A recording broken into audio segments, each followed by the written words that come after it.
Les peuples amazirs ou peuples berbères sont un peuple originaire d'Afrique du Nord. Ce peuple parle à l'origine des langues dites berbères et est le peuple autochtone d'une bonne partie de l'Afrique du Nord. Les langues berbères font partie de la grande famille des langues chamito-sémitiques, qui à l'origine couvre une grande partie de l'Afrique et de la péninsule arabique. Durant l'Antiquité, on trouvait deux familles chamito-sémitiques en Afrique du Nord, les langues égyptiennes à l'extrême est et les langues berbères ailleurs. Aujourd'hui, ça a beaucoup changé, car les Arabes qui sont des Sémites ont conquis de nombreux territoires et ont imposé leur langue. Ainsi, aujourd'hui en Afrique du Nord, on parle surtout arabe. Les populations actuelles d'Afrique du Nord sont majoritairement des Arabes, mais il est tout à fait probable que ce soit en fait des Berbères ou des Égyptiens qui ont été arabisés. Bref, mais ce qui nous intéresse, c'est avant tout les Berbères berbérophones. Ils sont aujourd'hui surtout présents dans le Maghreb. Commençons par faire un petit tour des pays. Le pays qui compte le plus de Berbères est le Maroc. Ce pays se considère comme officiellement arabe, mais depuis 2011, le berbère a le statut de langue nationale. Mais en réalité, il existe plusieurs langues berbères parlées au Maroc. On en dénombre trois principales, le rifin au nord, dans la région du Rif, le tamazir central dans le Moyen Atlas, et le chleu à la limite du Sahara. Le chleu peut être considéré comme la langue berbère la plus parlée au monde.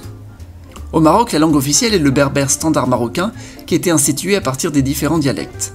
L'alphabet utilisé est l'alphabet tifinagh dans sa version modernisée.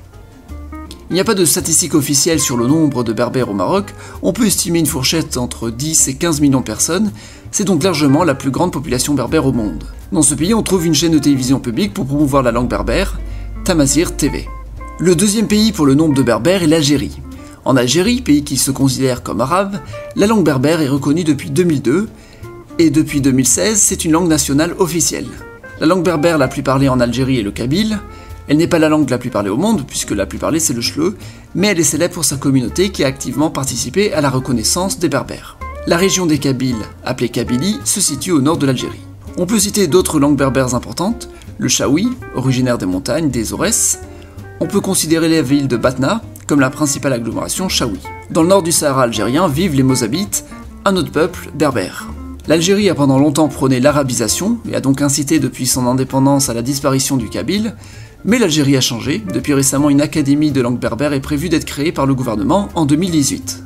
Aujourd'hui, on pourrait compter au moins 10 millions de berbérophones en Algérie. C'est dans ce pays qu'on trouve aussi les principales chaînes de télévision en langue berbère. Chaîne 4 est une chaîne de télévision publique qui diffuse dans les différentes langues berbères, et Berbère Télévision est une chaîne privée franco-algérienne qui diffuse majoritairement en berbère. Dans les autres pays d'Afrique du Nord, il y a des communautés bien moins importantes. Mais il y a un groupe berbère bien connu, réparti sur plusieurs pays.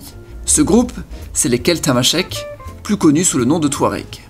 Les Touaregs parlent le tamashek et ils vivent dans le Sahara entre l'Algérie, la Libye, le Niger et le Mali. C'est au Niger qu'ils sont les plus nombreux. On peut estimer les Touaregs entre 2 et 5 millions de personnes. Au Niger et au Mali, le tamashek a une certaine reconnaissance, sans être officiel, il est institué par chacun des deux pays. Sinon, ailleurs en Afrique du Nord, on trouve encore des communautés berbères en Mauritanie, en Tunisie, en Libye et même en Égypte. Ce sont des autochtones qui ont gardé leur langue et n'ont pas subi l'arabisation. On peut citer par exemple la petite communauté de Siwa en Égypte, la seule communauté berbère dans ce pays. En Libye, il y a une région berbérophone où on parle le Zouara à l'extrême ouest du littoral.